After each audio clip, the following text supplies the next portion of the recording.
Hello, welcome to the college football show. I'm Nick Roby and joined by our good friend, Mr. Barrett Black. Barrett, how are you enjoying the fall weather now? Oh man, it finally dropped below 95 degrees here in Greenville, South Carolina. So we decided to break out our fall attire because it's officially fall with our 88-degree weather. Yeah, it feels like officially fall. Yeah. Like you can count it. It was in the 60s at one point this weekend. Yeah, Um, it sure was. did you get all your fall frolicking Oh yeah, festivities? man. Oh, it was great. Yeah. Pumpkin spice lattes left and right, and yeah, it was just Pumpkins everywhere. leaves falling, and no, seriously, it did feel great to have a break from the 95 and 98 degrees we had last week. It's brutal. Yeah. So it was a good little fall break for both of our teams were out this weekend, and Exactly. so Alabama jumped up in the polls, even though Yeah. we both were on a bye. Yeah. So that will do that too. But yeah, so it was a fun week off, but there's a lot I feel like to talk about still. Yeah. A lot of stuff happened, and there's a lot of good games coming out this weekend. We're really Correct. starting to get into the meat of the schedule and see what is going to happen. So Barrett, what team or who really impressed you from this past weekend? Well, the team that impressed me the most, obviously, is the Florida Gators. To be honest, Auburn coming down there and coming off some hot wins, and Florida just scraping by. It felt like so far this year. I mean, they scraped by Miami and then scraped by Kentucky, and you're just like, okay, this Florida team can win a few games, but are they really a top 10 team? I don't think so. Auburn's going to come down there and probably beat them handily, even though it was at Florida Field, which is always hard to play at. But man, Florida's defense really showed up, and their offense did exactly what they needed to do to put points on the board against a really stout defense that Auburn has. And yeah, it was a great game. Turnovers were awful. I mean, 4 for both teams, so it was pretty bad. But I was super impressed that Florida pulled that out. Yeah, I mean, I would have picked Auburn. I mean, that's Yeah. what I really thought was going to come out with the win. Just because Florida's offense, I didn't think had enough to withstand it, and I thought that the defense of Auburn would travel well, even though it was a hostile environment for them. Exactly. But I mean, it's impressive to see Florida win and win in a convincing fashion. Yeah, win yeah. by 9 points, holding them to 13. And, Yeah. So I think it shows that Florida, you definitely have to put them in consideration for the SEC title game. Yep, they're still very alive. They Very alive, control yeah. their own destiny, as everyone likes to say. The Florida-Georgia cocktail party is looming here in a few weeks, and it'll be a very telling game. That will be. Well, this weekend, obviously, before then. But Yeah, for Florida, I mean Yeah. they have like this gauntlet of they have Auburn, yeah, LSU this week, then I think South Carolina, which is not a gimme, no, and then they have Georgia. exactly. Like So 3 out of 4 games are against top 10 teams. That's pretty brutal. Yeah, so if they come out of there, what 2-2, even, Yeah, or even 2-2, I would say now is what I expect. But if they come out there 3-1, it's like, that's whoa, a big. Dan Mullen is on fire. Yeah, I mean In a I'll good be way. I'll be really impressed with that. Yeah. Let's see, a team. I'd say they're in the impressed category for me. I would say Michigan. It was kind of it was a very low scoring game. I'm not saying that, but I think just the bounce back the way they got demolished by Wisconsin. Playing Rutgers, but Rutgers it's hard to tell who you're playing against with Rutgers, and they're coming against an undefeated Iowa team who they lost to last time. Yeah. They've lost 2 straight. Yeah. Yeah, and to only give up 3 points at home to Yeah. beat a ranked team, just to get that kind of under their belt and get kind of back That was into a definitely driver's a seat. confidence builder. It's a confidence builder, yeah. Yeah, for sure. I would say, again, Ohio State. I mean, they played a top 25 team in Michigan State. Michigan State looked stout on defense for 1 quarter, but then Ohio State just blew it open. I mean, they're really good. Really good. Yeah, Yeah. yeah. Ohio State's definitely up there for sure. There's a couple other games I want to talk to you about. Yeah. They're in the impressive category for me. Okay. But it's also like impressive how also unimpressive they were at times as Okay. well. Yeah. So starting off one, we've got Virginia Tech, Miami. Yeah. Virginia Tech comes in as the underdog. They get blown out by Duke the week before. So I picked Miami. Yeah. Just because it was at home. I think it was at home for Miami. But Virginia Tech goes up 28-0. Then, and I think the second quarter, Miami claws their way back. Yeah. They're down 14. They get I'm sorry, they were down 21. They make it to 14. Go for the 2-point conversion, get it in a weird way. They get the 2-point conversion, get the ball back, score again, tie ball game. They just have to kick the extra point in the fourth quarter. Yeah. They miss the extra point. So all that is like a wash. Yeah. And then Virginia Tech scores with like a minute left Yeah. to win the game, 42-35. Yeah. So just impressive with the tenacity, just a crazy game of just this like team looks really impressive, not impressive, Yeah. but they let them back, and then to get a road like that. Yeah, Man, it's and so I good. have Miami on my unimpressive. I'm like, they're 2-3 now. They've lost 3 games. They are not looking at all like they're going to win the Coastal. Although who knows who's going to win the Coastal, to be honest. Coastal is still very up for grabs. But yeah, so Miami, who are you? I still don't know. Duke, shaking my head at Duke. You know, I mean, I thought Duke, after their performance last week against Virginia Tech, I was thinking, hey, maybe Duke can win the Coastal. Maybe they could even be a competitor against Clemson in that title game, but that's obviously not going to be the case. So I think the thing with the Coastal is whatever you got the week before, expect the opposite, and that's what you're probably going to get from that team. Yes. You're going to get a lot of 7-5, 6-6 type of teams, and whoever's just makes it out of that mess will be in the championship game. So another one that I would have is kind of impressive. Is don't look now, but Wake Forest is undefeated 5 games into the season. I know. When's the last time that was the case? Number 19 in the country. Yeah. So I think this was the first time they've been ranked last week since 2008 or something. It was like a that. long time. It's been a long time. 10 years at least that they haven't been ranked, and they're 5-0. You know, Clemson's got them. I look at Clemson's schedule. Florida State's nothing who they used to be. I mean, this could be Clemson's biggest test remaining Especially on in the conference, schedule. Yeah. It's really impressive what they're doing, and just knowing that they don't get as much, they can't acquire as much talent as maybe other schools have. So it's impressive what he's doing. Yeah. Clawson's doing. That's a good one. Another crazy game I just had on the schedule was SMU hadn't been ranked since like the 80s, number 24. Pony Express. They were down 30-9 in the fourth quarter. Oh my gosh. At home, they let a kickoff touchdown. The guy just misjudged it. They were getting ball kicked off too. Let the ball just go into the end zone. Tulsa recovers it for a touchdown. Oh my Because god. he just let it go. It's like, oh, just go out of bounds. And they got a touch. That's part of how they were down. Shane Buechele leads them back, and they win 43-37 in triple overtime. That is So it's a game they probably crazy. should have won by more, but Yeah. just like, okay, you're a ranked team, you're finally on notice. You know, and SMU has a big history too, Yeah. especially in the 80s. Like, they were a powerhouse, Yeah. and it was like they got hit in the mouth a little bit, and then they came back. So Yeah, that's that is- that's why I had them on there. It's just impressive that, is they. extremely impressive that they in came the back. unimpressive. So I love how you preface that when you're like, it's impressive how unimpressive they were, then to be impressive to get back I where know. So it's need like to be. great that they won, but also like they were down 30-9. Yeah. You know, like that kind of stuff too. Did you have any other teams that were like a little disappointed in, or just you were like, what's going on with them? Yeah, Washington. I mean, just Yeah. looking for somebody out there in the Pac-12 to establish themselves is like, hey, I'm going to carry the Pac-12 on my back. I mean, I guess Oregon is still trying to do that now, but Washington, I thought, especially with Jacob Eason as quarterback, you know, an impressive win over Utah. I was thinking, hey, they could be the team, Right. and then they got beat this weekend. So Pac-12, I don't know what's going on. Yeah, I think the Pac-12 is slowly just, and they're not out of it yet, Yeah. but they're just losing their opportunity to be in the conversation for the playoffs. By So I think- Stanford, nonetheless. I mean, Right. Stanford. I mean, they've had no real, you know, big wins or impressive things going on. So, yeah, it was lackluster. That was lackluster. Yeah.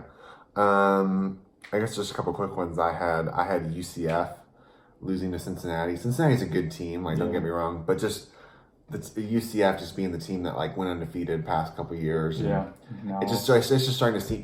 I think you're seeing the difference that Scott Frost made. Yeah, You know, just the difference that he had in coaching, and just it's hard to get that much talent in a school.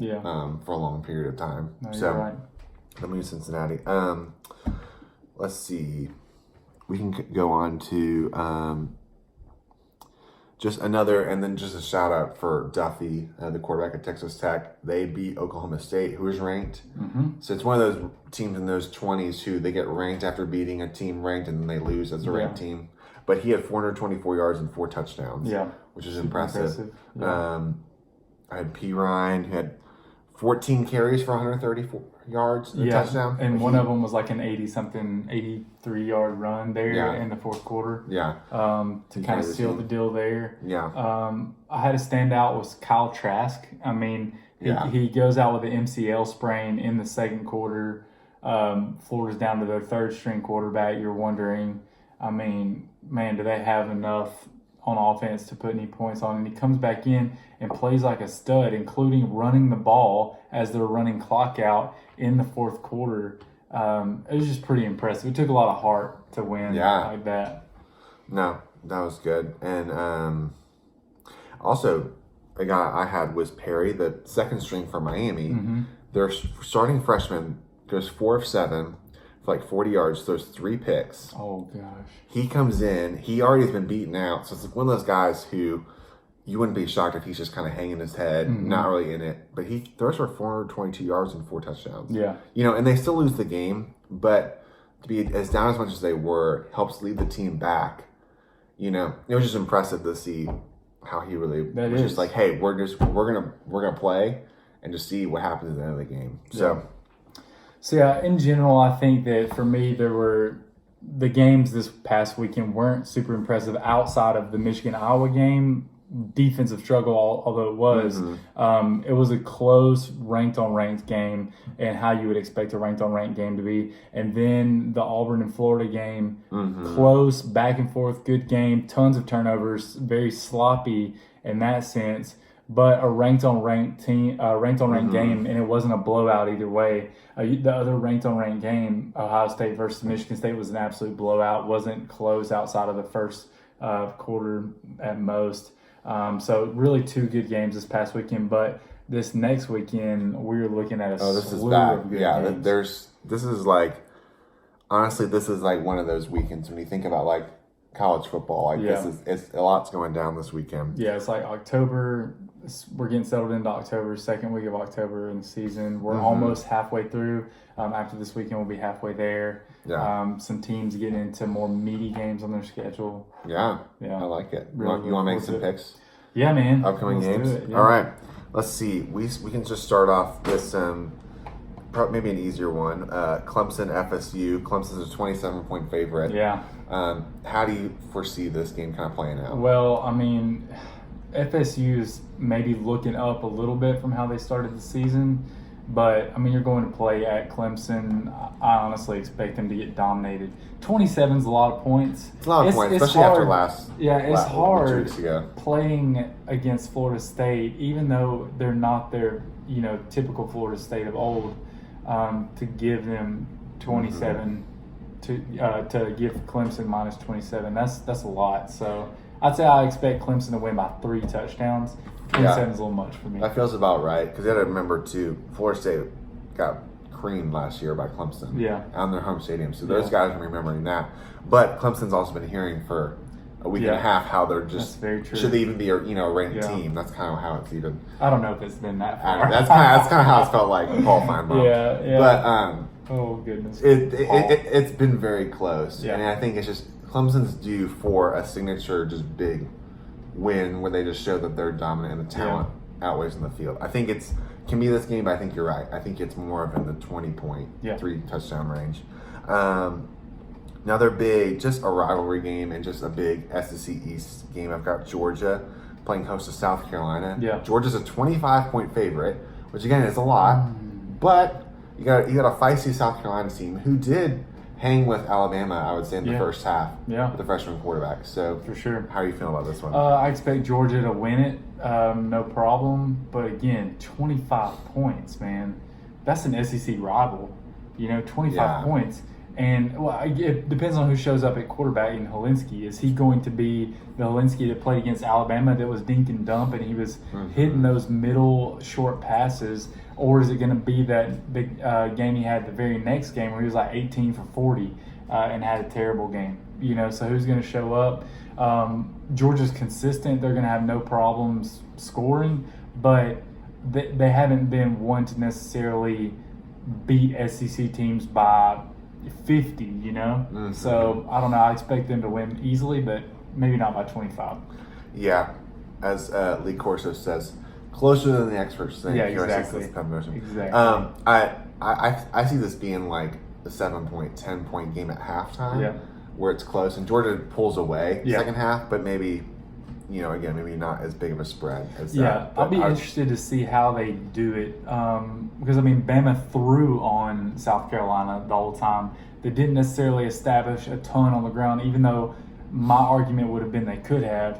Georgia being a lot better running the ball than Alabama is, I'll be interested to see do they try to put the ball on the ground early and just really rack up yards that way. And I feel like that's South Carolina's strength is probably more on their front four, that front line. Okay, we've got the Red River Rivalry, which is like a big tongue twister. Red River Rivalry. It sure is. Maybe that's why they actually started calling it the Red River Showdown instead of a rivalry. It was like getting them all mixed up. I don't know. We've got number 6 Oklahoma playing Texas, who's number 11. Oklahoma's a 10.5-point favorite, and this is being played in the Cotton Bowl, right? Mm-hmm. Yep, been looking forward to this game. Obviously, being a big Jalen Hurts fan, I think he's a dude with a ton of heart and a great leader. And he's looked great against everybody they've played so far. And they haven't played, a ton of, tough teams. And this past weekend, he was getting critiqued a lot about missing some of the easy passes that he should be hitting and stuff. This game's going to be the better defense he's played, especially in the secondary. I think Texas had 4 interceptions at West Virginia this past weekend. So that DBU is probably feeling pretty good about themselves, and I'm sure they want to show Jalen Hurts up a little bit. I think Oklahoma will win this game, even though last year Texas beat Oklahoma in the regular season, and it was their only loss.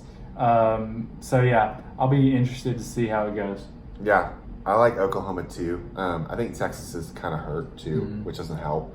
Because I would say Oklahoma's probably the more talented team right now anyway. For sure. I see this kind of playing out a little bit like LSU and Texas kind of did, where it's close, and then there just gets to be a lot of points because it's just a widespread field. Yeah, I can definitely see there being a lot of points. And I think both quarterbacks have a good game, but it's gonna be Oklahoma in the end.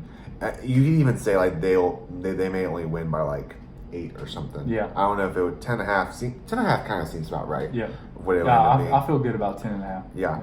I like that though. It's kind of interesting that they play it in the Cotton Bowl every year. Yeah. It would be fun to see it like in each other's stadiums, but I get having a neutral field. Exactly, and they get that 50-50 split every year, and so it probably feels very good. Whereas if you do the home and home, I mean, you got that real home field advantage and stuff.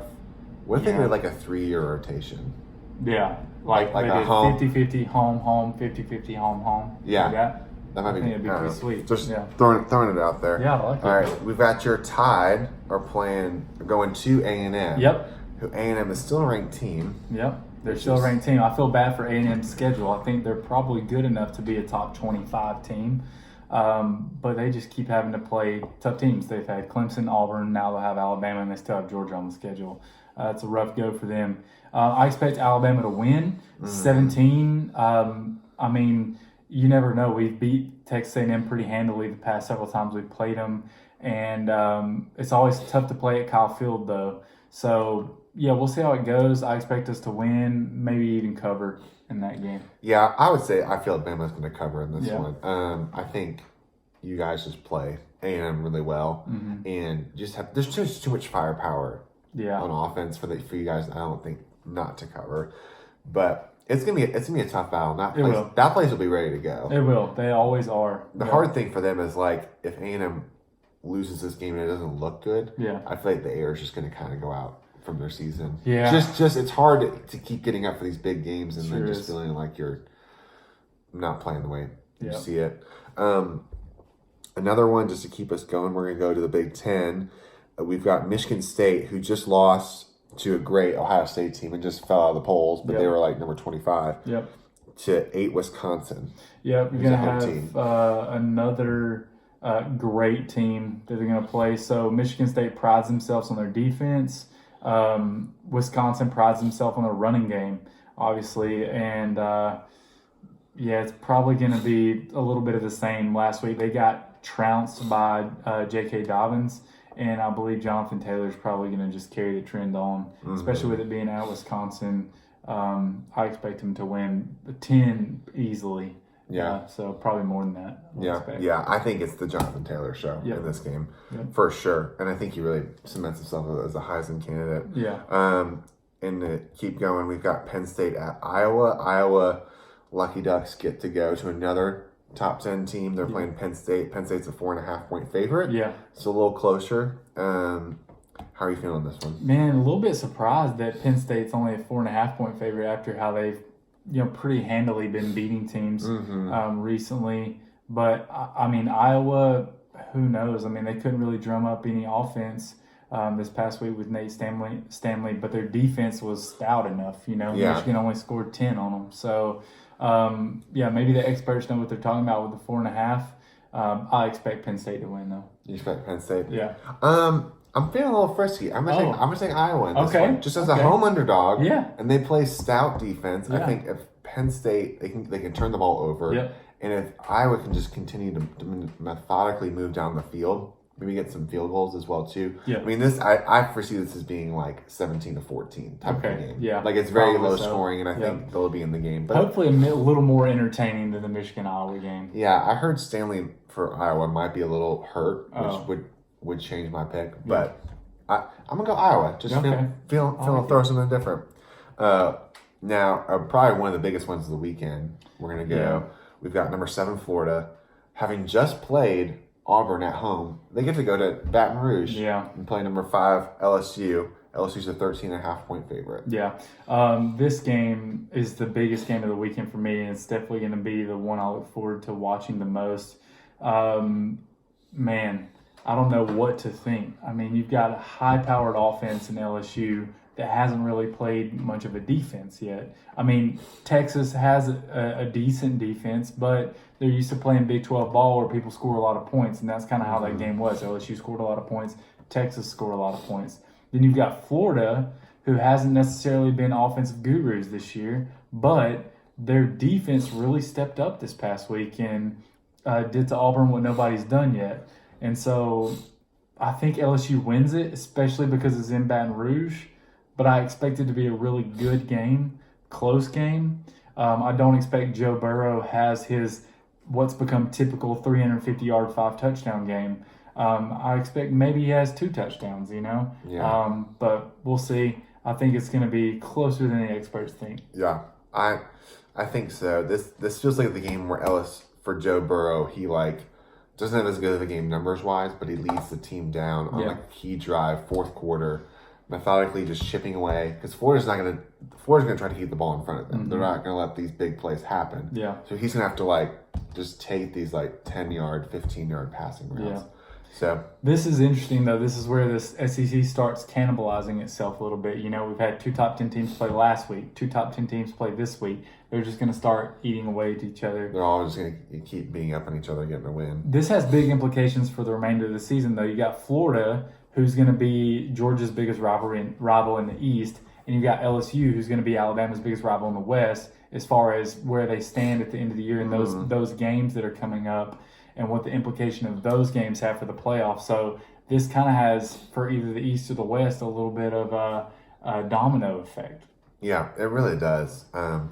LSU wins. I think their defense, there's still going to be some questions. Mm-hmm. There were still going to be okay, when's the LSU defense really going to show up? I think we're going to start hearing some more of those types of comments. And then just one final game, quickly, we've got USC Trojans going to Notre Dame, who's number 9 in the country right now, and Notre Dame's an 11-point favorite. This is a big traditional game. Mm-hmm. How do you feel about this one?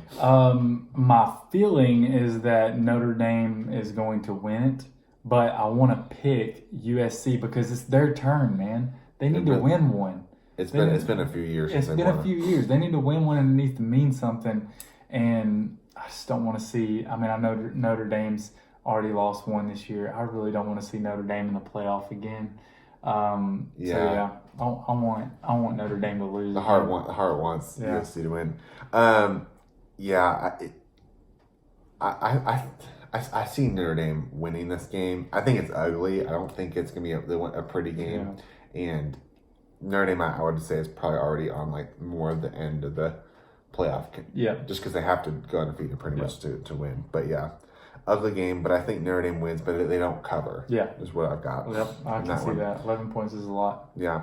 So, well, there you go, guys. It's a full slate of games. I mean, we're just even touching the surface of what's going on this weekend. So this weekend is a good one to just sit back, have some friends around if you can, get you some nice pints, and enjoy the weekend of full day of good football. Yeah, there you go. And don't forget your flannel either. Exactly. So, hopefully it's cold where you're at. There you go. Yep. So, thanks, guys, for tuning in. And for now, we're signing off. See ya.